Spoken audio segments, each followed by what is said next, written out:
देखो, हम तुम्हें नामदेव जी की कथा सुनाते हैं। जन्मांतर में नामदेव जी ने बहुत भजन किया था पूर्व में, तो बाल्यावस्था से भगवान के नाम में और रूप में बड़ी आसक्ति थी नामदेव जी की, स्वाभाविक। नामदेव जी का नाम पर अटल विश्वास था। बाल्यकाल से ही सर्वदा वो विठ्ठल विठ्ठल विठ्ठल, जय राम कृष्ण हरि, जय राम कृष्ण हरि, ऐसा जपते रहते थे नामदेव जी। उनकी जिह्वा निरंतर राम कृष्ण हरि विठ्ठला विठ्ठला विठ्ठला। बाल्यावस्था में उनके सरल विश्वास और व्याकुलता पूर्वक आवाहन से ठाकुर जी मूर्ति में नहीं टिक पाए, साक्षात प्रकट हो गए। एक बार ये अपने नाना जी के पास रहते थे। इनका प्रादुर्भाव भी किसी पुरुष से नहीं हुआ, माता का गर्भ रहा और आप प्रकट हो गए। पूर्व जन्म के कोई बहुत बड़े भजनानंदी महापुरुष थे। इनकी माता जी बाल्यकाल में अपने पिता से अर्थात नामदेव जी के नाना से पूछा कि मेरा पति कौन है, तो उन्होंने ठाकुर जी को बताया, ठाकुर जी आपके पति है। तो बाल्यावस्था से उन्होंने दृढ़ निश्चय करके वैसे ही व्यवहार जैसे एक नवकिशोर पुरुष से किया जाता है, वैसे ही ठाकुर जी पर दृष्टि रखना, और वो दृष्टि माधुर्य भाव से रखना, श्रृंगार भाव से, कांता भाव, प्रभु मेरे पति है।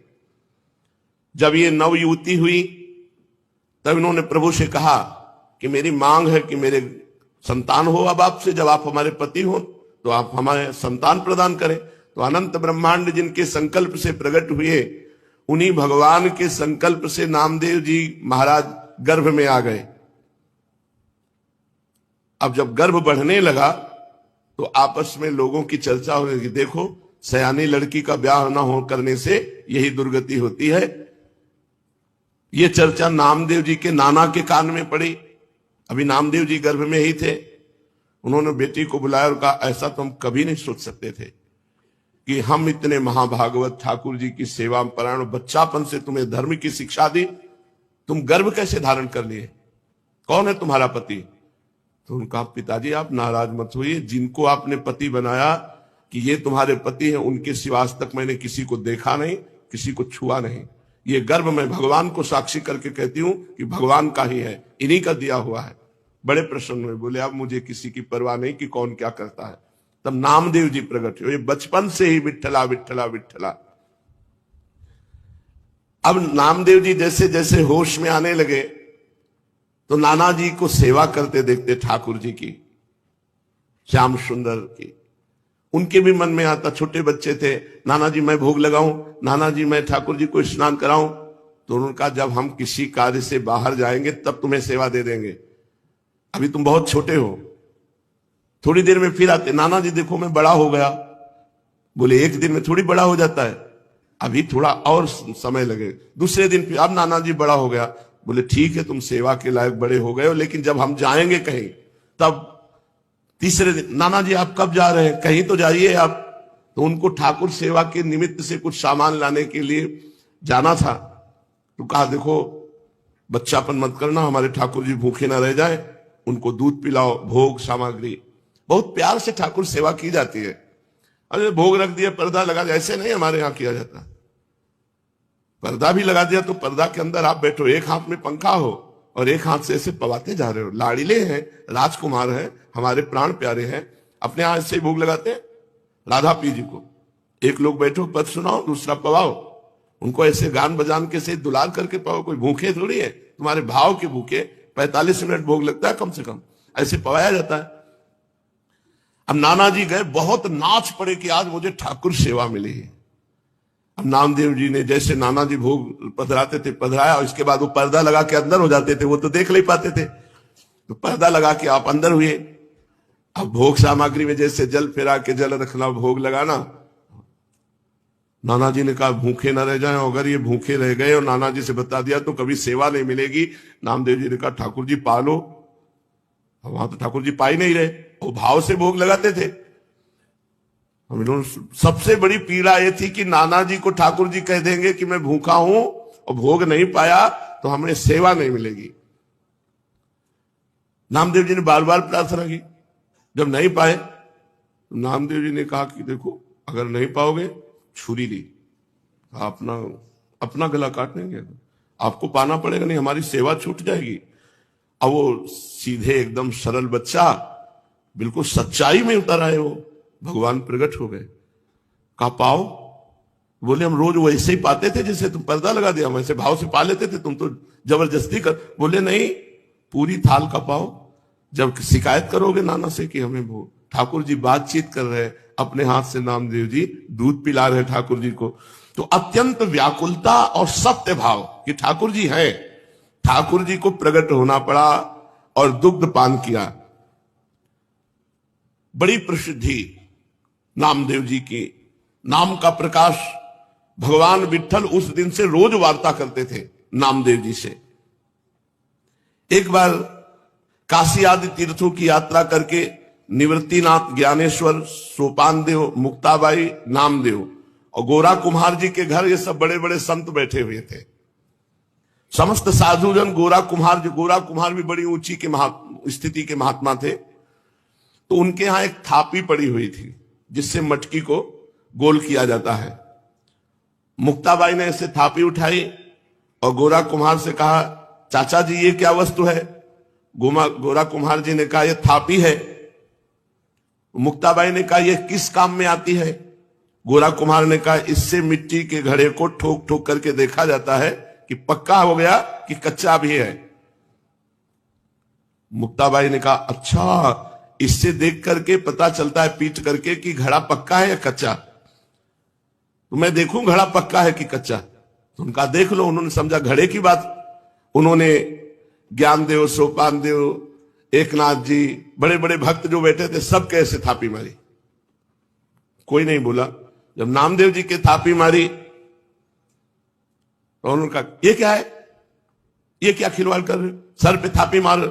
बोले चाचा ये घड़ा कच्चा है। ये बोल पड़ा, ये घड़ा कच्चा है।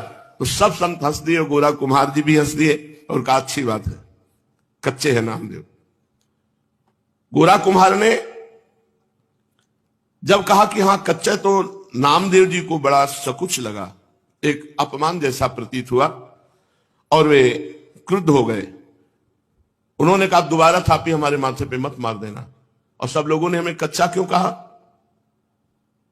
यह अन्यायपूर्ण क्रिया साधु होकर के ऐसा थोड़ी किया जाता है, नामदेव जी ने कहा। गोरा कुमार और अन्य साधुओं के मस्तक पर जब थापी थप थप करके लगी तो किसी ने नहीं बोला, लेकिन नामदेव जी को गुस्सा आ गया और नामदेव जी ने ऐसा बोला। गोरा कुमार जी ने कहा, यह कच्चा घड़ा पक्का है, मतलब इसमें संशय नहीं है, नामदेव जी कच्चे साधु हैं। अब उनको और सब संतों के बीच में ऐसा जब कहा तो हृदय में बड़ा चुभा। नामदेव बुरा मत मानना, तुम भक्त अवश्य हो, इसमें कोई संशय नहीं, पर अभी तुम्हारे अभिमान को कोई चोट नहीं पहुंचाया, अभी तुम्हारा अभिमान सुरक्षित है, इसलिए तुम कच्चे साधु हो। ठाकुर जी के पास वो एकांत में गए विट्ठल भगवान से, और विट्ठल भगवान से कहा कि सब लोग हमको कच्चा कह रहे हैं, तो मैं कहां से कच्चा हूं? कह रहे तुम्हारे अंदर अभिमान है।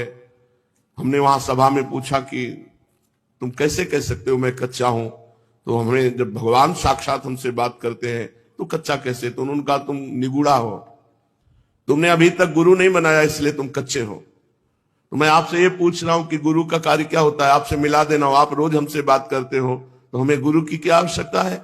नामदेव जी ने कहा। नामदेव जी अत्यंत दुखी पंढरपुर भगवान श्री विट्ठल जी से ऐसी जब प्रार्थना की तो विट्ठल भगवान ने कहा कि जो संतों ने निर्णय किया वो सच्चा निर्णय किया है, तुम अभी कच्चे हो। अब तो और जलन पैदा हो गई, अभी तक तो संत कह रहे थे, भगवंत भी कह रहे हैं, तो प्रभु बताओ मैं पक्का कब होऊंगा? क्योंकि मैंने आपके सिवा किसी को कुछ नहीं माना, आप ही सब कुछ हमारे हो।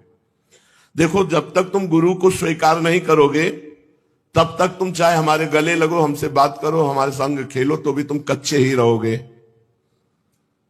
हम तुम्हारे साथ सदैव रहते हैं, किंतु इस पर भी तुम्हें किसी मनुष्य देहधारी पुरुष को गुरु रूप स्वीकार करके उसके सम्मुख साष्टांग दंडवत होकर उसकी शिक्षा ग्रहण किए बिना तुम पक्के साधु नहीं हो सकते। क्योंकि तुम्हारा अहंकार जो कते सुरक्षित है, जब गुरुदेव के चरणों में साष्टांग लौटोगे और उनके वचन सुनोगे तब तुम्हारा अहंकार नष्ट होगा। अतएव तुम गुरु का वर्ण करो।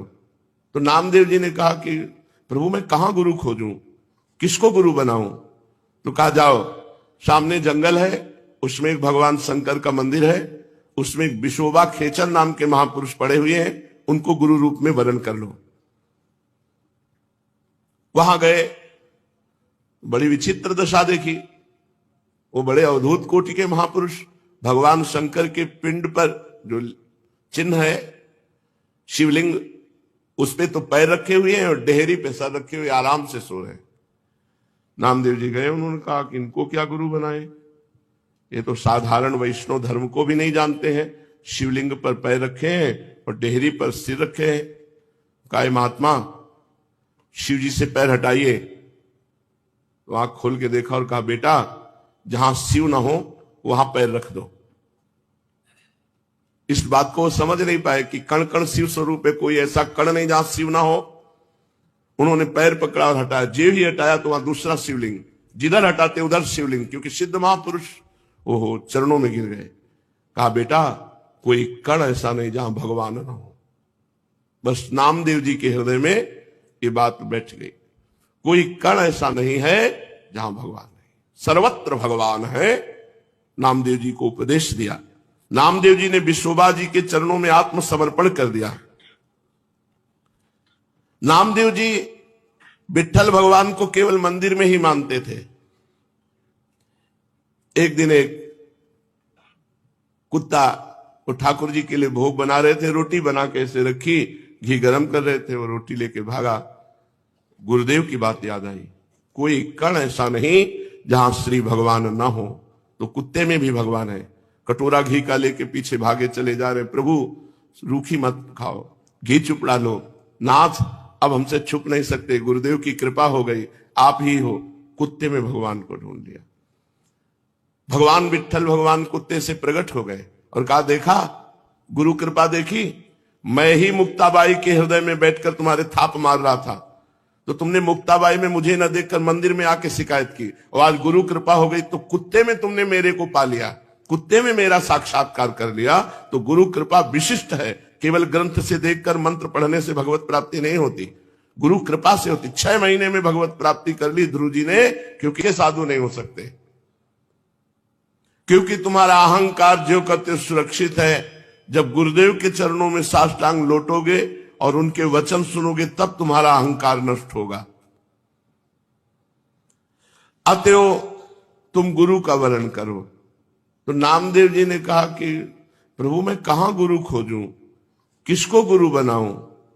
तो कहा जाओ, सामने जंगल है, उसमें एक भगवान शंकर का मंदिर है, उसमें एक विशोबा खेचर नाम के महापुरुष पड़े हुए हैं, उनको गुरु रूप में वर्ण कर लो। वहां गए, बड़ी विचित्र दशा देखी। वो बड़े अवधूत कोटि के महापुरुष, भगवान शंकर के पिंड पर जो चिन्ह है शिवलिंग, उस पे तो पैर रखे हुए हैं और डेहरी पे सर रखे हुए आराम से सो रहे हैं। नामदेव जी गए, उन्होंने कहा कि इनको क्या गुरु बनाए, ये तो साधारण वैष्णव धर्म को भी नहीं जानते हैं। शिवलिंग पर पैर रखे हैं और डेहरी पर सिर रखे हैं। कहा महात्मा शिव जी से पैर हटाइए। तो आंख खोल के देखा और कहा बेटा जहां शिव ना हो वहां पैर रख दो। इस बात को समझ नहीं पाए कि कण कण शिव स्वरूप है, कोई ऐसा कण नहीं जहां शिव ना हो। उन्होंने पैर पकड़ा और हटाया, जे ही हटाया तो वहां दूसरा शिवलिंग, जिधर हटाते उधर शिवलिंग, क्योंकि सिद्ध महापुरुष ओहो चरणों में गिर गए। कहा बेटा कोई कण ऐसा नहीं जहां भगवान ना हो। बस नामदेव जी के हृदय में ये बात बैठ गई, कोई कण ऐसा नहीं है जहां भगवान नहीं, सर्वत्र भगवान है। नामदेव जी को उपदेश दिया। नामदेव जी ने विश्वोबा जी के चरणों में आत्मसमर्पण कर दिया। नामदेव जी विट्ठल भगवान को केवल मंदिर में ही मानते थे। एक दिन एक कुत्ता वो ठाकुर जी के लिए भोग बना रहे थे, रोटी बना के ऐसे रखी, घी गरम कर रहे थे।